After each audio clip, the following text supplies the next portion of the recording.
Welcome to another In Wheel Time podcast, a 30-minute mini version of the In Wheel Time car show that airs live every Saturday morning, 8 to 11 a.m. Central. Live from the 10th anniversary celebration of the HEMI Hideout in Brookshire, Texas. It's the In Wheel Time Car Talk Show. Coming up, the inside, behind-the-scenes people who helped create the ultimate man cave here at the HEMI Hideout. Konrad has This Week in Auto History, and we'll get you caught up on the stories making car news this week. Howdy, along with Mike out of this world Mars, King Konrad DeLong. We always need more Jeff Zekin, and our fabulous, seldom seen, but often heard of, David Ainsley, our chief engineer. I'm Don Armstrong. Glad you could join us on this Saturday for our live program. By the way, if you're listening on a podcast during the week, be sure and tune in for our live broadcast every Saturday, from 8 a.m. until 11 a.m. Central Time. I don't even know where I came up with 10. I don't either. And go ahead and subscribe, too, because if you don't subscribe, you won't know. Subscribe to what? The show. YouTube channel or Facebook page. Well, you would know about that. You're in charge of that. Yeah, well, you got to subscribe to know about that. So. Okay, we'll subscribe. We'll send you and notices like when and stuff's love. happening. And if you're on iHeart for our live or if you go to iHeart and pick up our podcast on iHeart Radio podcast, and subscribe there, it will send you a notice every time there's a new episode goes up. Bada bing, really? bada boom, yeah. And you post those every day Yes. outside of the live show, Yes. because the live show's a live show. Yep. So Sunday through Friday, Yes, sir. which is an odd duck, but Saturday is our show. So Works he out breaks that way. the 3-hour show into 6 half-hour segments. Yeah, Yeah, and then there's the SS Minnow. They had a 3-hour tour. that's right. A 3-hour tour. There you go. Sorry, Otto, we've lost. Yeah. We've lost We control. get lost. Come back next week. That's right. Join us again next week for another exciting episode. Dun, dun, Of dun. My Mother the Car. Oh, Lord. I what like a that show. horrible I like that show. That thing sucked. Oh, come on. All right. Time now for our next guest, Otto Dorris. He's the sign expert. And Otto, it's good to see you. Thank you very much for coming. I noticed that I assume that is your wife that's been taking pictures of you. It is, yeah. Okay, well, it could have been your sister. I don't know. Everybody wants to have their picture taken on the In Wheel Time set. With us goofballs sitting there looking at you going, we don't know anything about what you do, but we're going to find out. Yeah, all right. So he is the sign expert. This is John Hoves's, who owns the HEMI Hideout, who created the HEMI Hideout. This is his go-to guy. How in the world did you get that title? I am so sorry. We know him too. I'm just very privileged to have that opportunity. Yeah. So how long have you known John? I guess this is probably 8 or 9 years now. Really? Yeah. So almost from the beginning of the Hideout. Pretty close, yeah. Yeah. Move that microphone just a little bit closer to you. There you go. Perfect. Thank you. So what is it that does he call you up on the phone and says, Otto, I'm looking for something? Or is it you saying, John, I've found something that's just right for you? Because you're a dealer, are you not? I'm a collector first, like this, but I do have to sell to pay for what I keep. Yeah. And a lot Do you of have a times, real job? roofing is what I did do for years, but I want to call myself retired now, semi-retired. Okay. So this is what I'm doing pretty much full-time now. Do you have a facility, you said, similar to this? Is it here in town? Or? No, we're similar. But it is probably 6,000 square feet full of advertising. Here in signs. Houston? No, it's in Tulsa, Oklahoma. Okay. Yeehaw. Yeah. You live in Tulsa? Just outside of Tulsa in a little town called Bixby. I know where Bixby Yeah, is. Yeah. yes, Yeah, I sure. do too. Yeah. He's spent some time in jail up there in Oklahoma. yeah. Yeah, in Okmulgee, actually, is where Well, he went to school. I And graduated Okmulgee. Sure. You were inmate of the month one time, weren't you? Well, and then Bixby, the Rally 350, my Oldsmobile Rally 350 was in Bixby when I first saw it on Facebook. And Mr. Mars got family up there. yeah, we go to a family reunion up there in Okmulgee, Morris, all around Sure. in there. I'm just 20 miles straight north of Upmulgee, right off Yeah. Highway 75. Oh. Yeah. So do you just really hate us Texans down here to the south? No, I love it down here. Do you? My mom lives down here, and my sisters live down here. 'Kay. My mom did just pass away a couple of years ago. But Sorry. we'd always come down to Pate's, the car swap meet. And, Sure. Yeah. she just lived 20 miles from there, so we'd go stay with her, and she'd fix us breakfast and dinner every night. Love that. Nice. Way to go. Yeah, absolutely. Okay, so Your sign expertise, do you one specific area of signage? More soda pop than oil and gas, but I do have quite a bit of oil and gas as well. But we've always done the Coca-Cola show when they had their in Dallas, Fort Worth area. And then, of course, Dr. Pepper had their show in Waco and Dallas as well. So I've always done the soda pop more so than anything. But and then flange signs, the ones that are a 90-degree angle that stick straight out from the wall. If you look around, John's got tons of them here. I think the first year I sold him 174 in 1 year's time. Oh, wow. So, Sounds like how a many record. signs do you typically sell in a year? I'd hate to say a number, but Just guess. I bet 5 to 1,000. Oh, 500 wow. to 1,000. Wow. Yeah. And I always tell my customers I don't make a whole lot on any one item. I just sell a lot of items. Got you. And we do more than just advertising. We do soda pop machines, gas pumps, jukeboxes, slot machines. This one's a beauty right here. I don't know what is. you call that, but that's gorgeous. A Roman column gas pump. That's a beautiful pump. Yeah. A friend of ours here in town is the one that restored that one for him. Really? Wow. Yeah. And do you actually do restorations yourself? I don't do too much. I try to do as little as I can on it. The old saying, it's only original once. I would still rather buy it original, and I'm a condition person myself, just like John is. So that's what we try to do, is condition first. And then if it needs to be restored, we'll have it done. It's like the patina of the Yeah. unit. Yeah. Yeah. And they're worth more, aren't they, that way? Oh, gosh, yeah. Yeah. You know, maybe 10 to 15 years ago, we used to have the pop machines all restored. And now the guys are looking for those that are original. Same way with gas pumps. You want an original pump if you can. Well, it's the same thing with cars. Exactly. If you can find an original car, Survivor. numbers Yeah. matching a Survivor, Survivor, yeah. paint may be a little dingy on it, but that kind of adds to it. Exactly. Yeah, if that's what you're after. Helps tell the story. I've been into restaurants and other shops, automotive shops, where they've got a sign and they've got wood screws drilled through on the wall. Does that make you cringe? Yeah. Oh, boy. I hate seeing that. Oh, yeah. But you have to in a restaurant, because if you don't, somebody's going to steal it or And, fall well, off. that's true, too, and they may not be legitimate, really real. They might be a replica or aftermarket type thing. That's the way I look at it. If a guy is going to make himself a man cave, or maybe he's got one now and he wants some signage, where would you start? How much money would you allocate for a nice sign, but something that isn't out of the range of reality? Because I know John's got signs in here that are worth $1 bajillion. Oh, yeah. Yeah. The average sign that we sell now is $1,000 to $3,000. Okay. And probably 5 years ago, it was maybe $5,000 to $1,000 for the same sign. So in the past 5 years, things have just doubled, tripled, if not more. Wow. Yeah. Well, why is So that? hopefully you had enough inventory and you've I gained by did. that. I did. Why is that? Because there's television shows out there, these picker people, Sure. and there's the restoration people and all that.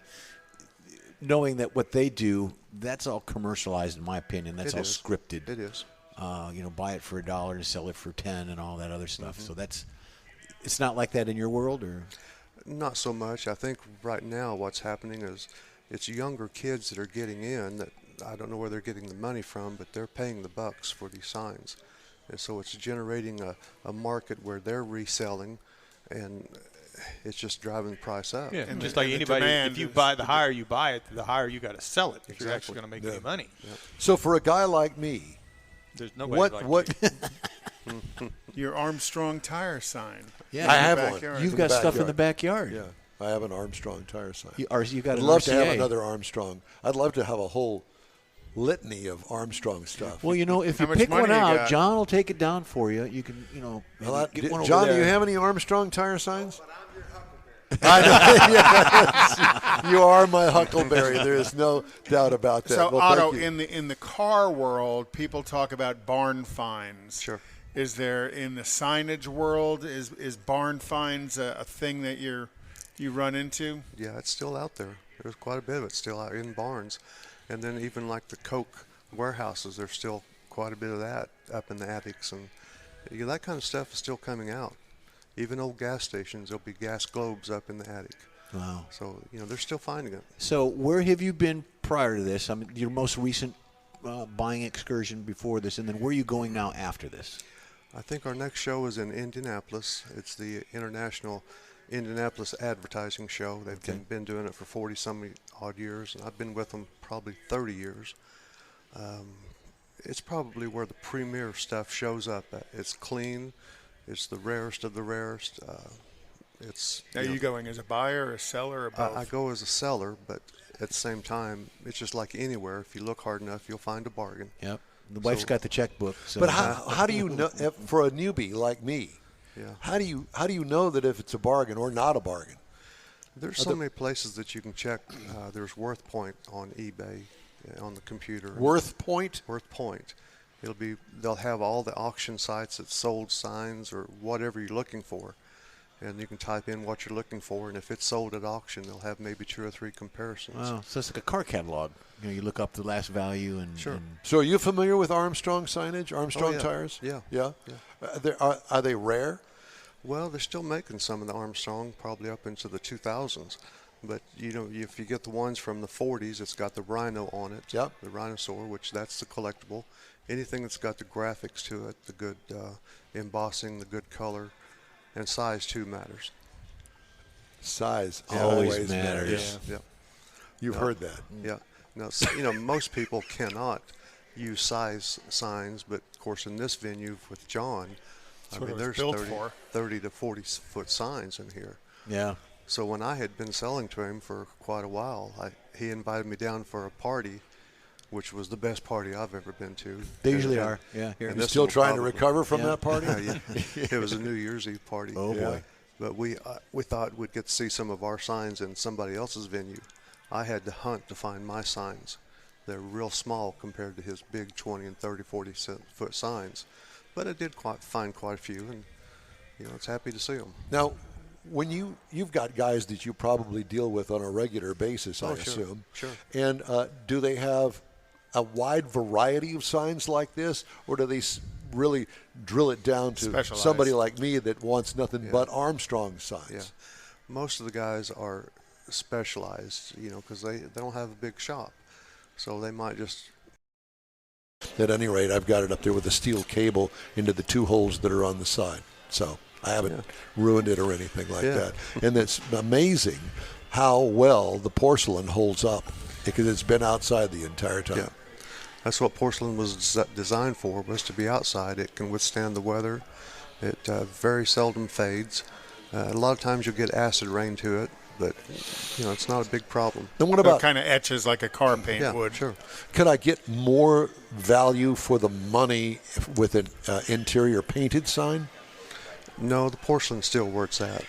The porcelain sign's what everybody wants. Gotcha. But it's gotten so expensive that a lot of people are turning to tin signs and cardboard signs now because it's more affordable. Yeah. Yeah. Are they still making? Are they still doing porcelain signs? No.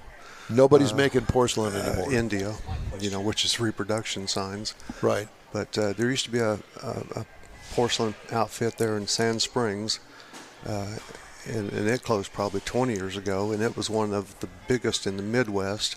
Of course, the West Coast had one, and the East Coast had one. There was only 3 of them in the United States that did big porcelain signs, and they're all gone. Closed because of people wanting that product, or closed because of environmental reasons? Probably both. Creating the porcelain. But 20 years ago, everything was starting to turn to plastic, and so there's no porcelain signs out there. People just couldn't afford them. So there's companies that'll make a fender or a door skin for aftermarket OE product. So there are no sign companies aftermarket to make a porcelain sign, a factory that we're going to replicate a particular soda pop. Yeah, there is, but they're just small outfits. And I saw one just last week where they're starting to reproduce the big 6-foot Texaco and 6-foot Golf. What does that do to the market on pricing? It's going to hurt it because they're getting it down to where you can't hardly tell the difference, and it's going to hurt it.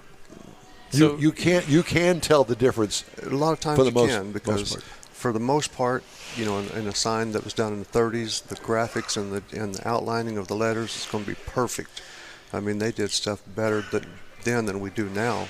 We've got the capability to do it, but they just don't take the time to do it. So if you look at letters, they'll be off a little bit. They'll be shaky, and the colors is not the exact same. They've got the porcelain down right, where they could do a porcelain sign and still make it look exactly like a 30 sign. But the graphics and the colors just not quite there. Let me ask you something. Have you ever been on one of these mystery shopping trips with Hovis? No, can't say I have. Because we've heard rumors that there is some crazy stuff that happens on the road that nobody knows about, including his wife. Now, Bill Prokovic, he does know. Oh yeah, but he won't tell. But he doesn't. Well, Bill started it. He'll tell certain things. Yeah. Bill started it. Bill's going to come on later and tell us all about it. Yeah, exactly. Well, Otto, it's great to talk to you. So do you have a retail space in Tulsa, or is that not really the way you operate? We do have a small shop in one of the antique malls in Tulsa. It's I-44 Antique Mall. It's probably the best antique mall in Tulsa. And then we do have a small one in Bixby, which is the town I live in. And at that rate, I can stop by there 3 or 4 times a week and put new merchandise in. And it's probably turned out to be the best one of the two of them, just for the fact I can keep it restocked. So do you have the reputation in those two places for people coming from the United States to go see you specifically? Actually, they do. And when they get there, then they give me a call. And I've got a 6,000 square foot building at the house, and most of them will come straight out there. But you've also got some pretty big automotive events there at the drag strip and a couple of others that brings a big automotive crowd into Tulsa. Right. In January, they had the Chili Bowl races there, which is probably one of the biggest in the country. It's one of the first ones in the country. And we get a lot of those guys that come out to the shop, looking for something for their man cave. What's the name of your company? It's just Otto Dorris Roofing, just a small company. And that's where you sell the signs through? Actually, I do run most all of it through that business just for tax purposes. Do you have a website? No. No website? No. Well, how do I know what you got? It's the best is just come see it in person. Yeah, the old-fashioned You got to knock on the door Never and go you the secret mind. handshake. Otto Dorris, it's great to talk to you. Hey, Thanks so much a lot. for stopping by. You Great bet. information, and hope to talk to you or see you again soon. Sure, thank you. Okay, you bet. Thank you. All right, time now for, let's do the This Week in Auto History if we can, please. Okay, that'd be Konrad's cue to go. So this week in 1925, the first nationwide highway numbering system was instituted by the Joint Board of State and Federal Highway officials. Now, this isn't the interstate highway numbering system. Remember, all the little black and white signs with the shapes. And I imagine quite a bit of this is the collectability that It's here. that Otto is searching. So, then later into the 50s and 60s, when they came out with the red and blue interstate signs, they tried to standardize that sign, the highway sign numbering system nationwide. In 1932, the last Ford Model A was produced. I like that. Ending an era for the Ford Model Company. And to me, I think this is one of what I call kind of the classic hot rods, is the Model A. And, Just a little bit of chop. hundreds of thousands of them, I think, have been made. And actually, they reproduce this as a glass body now as well. In 1941, the first Ford GP general purpose vehicle rolled off the assembly line in Dearborn, Michigan.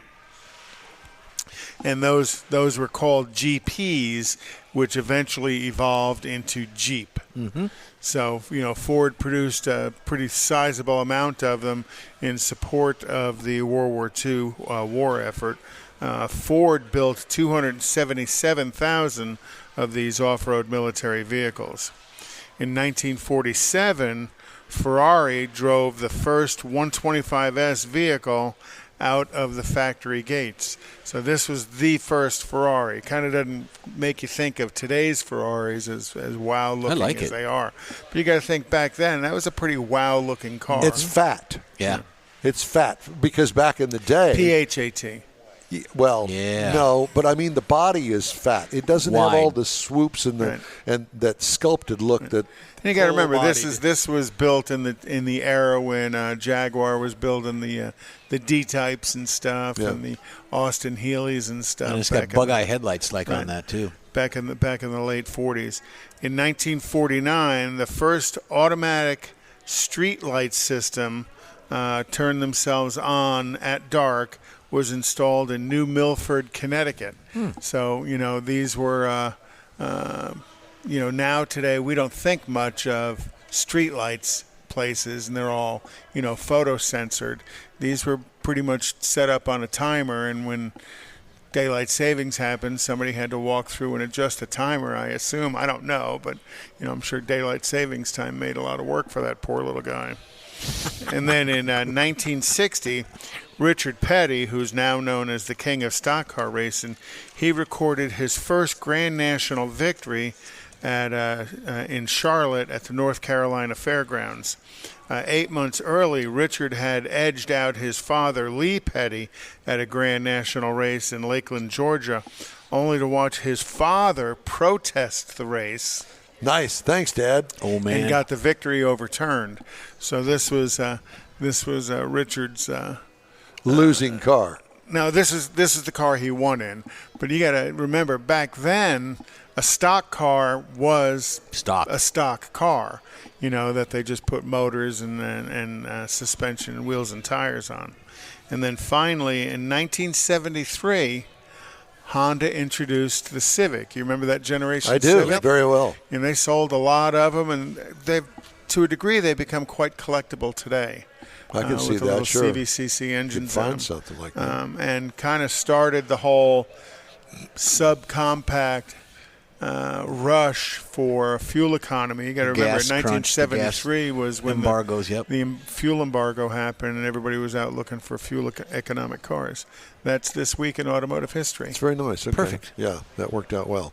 All right. I want to remind everybody that coming up, we're going to continue the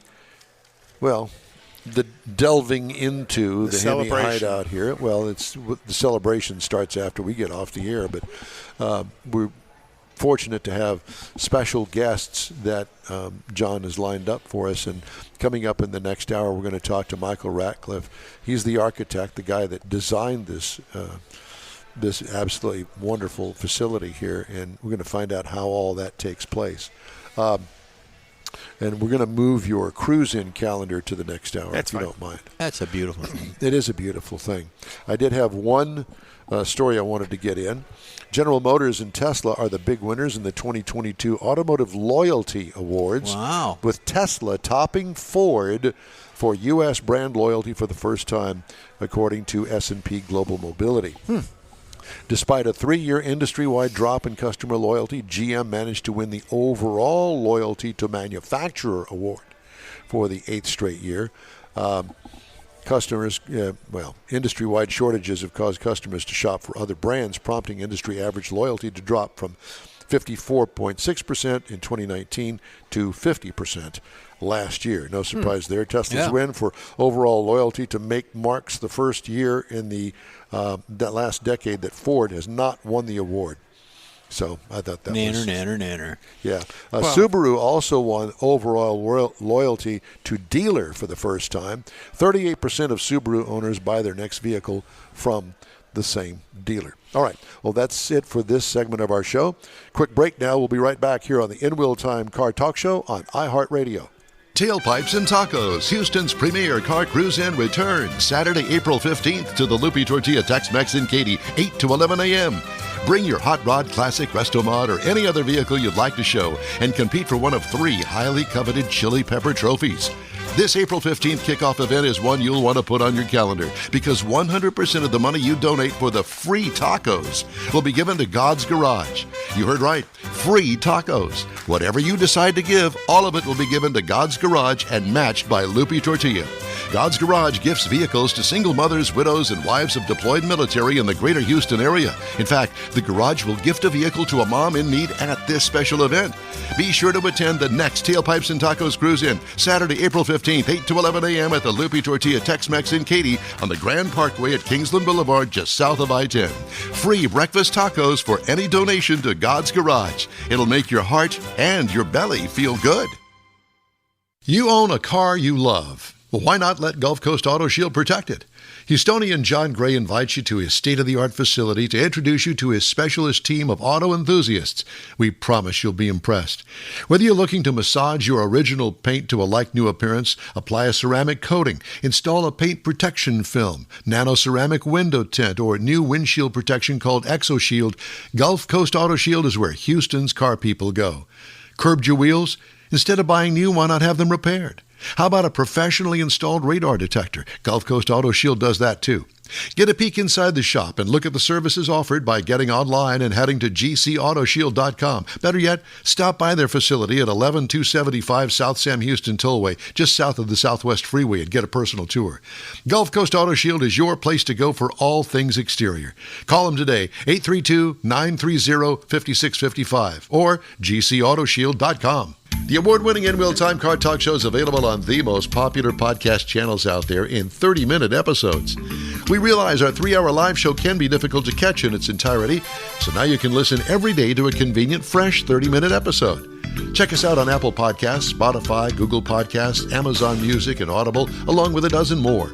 In-Wheel Time has the most informative automotive guest interviews and new car reviews, along with popular features including Konrad's Car Clinic and This Week in Auto History, along with automotive news headlines.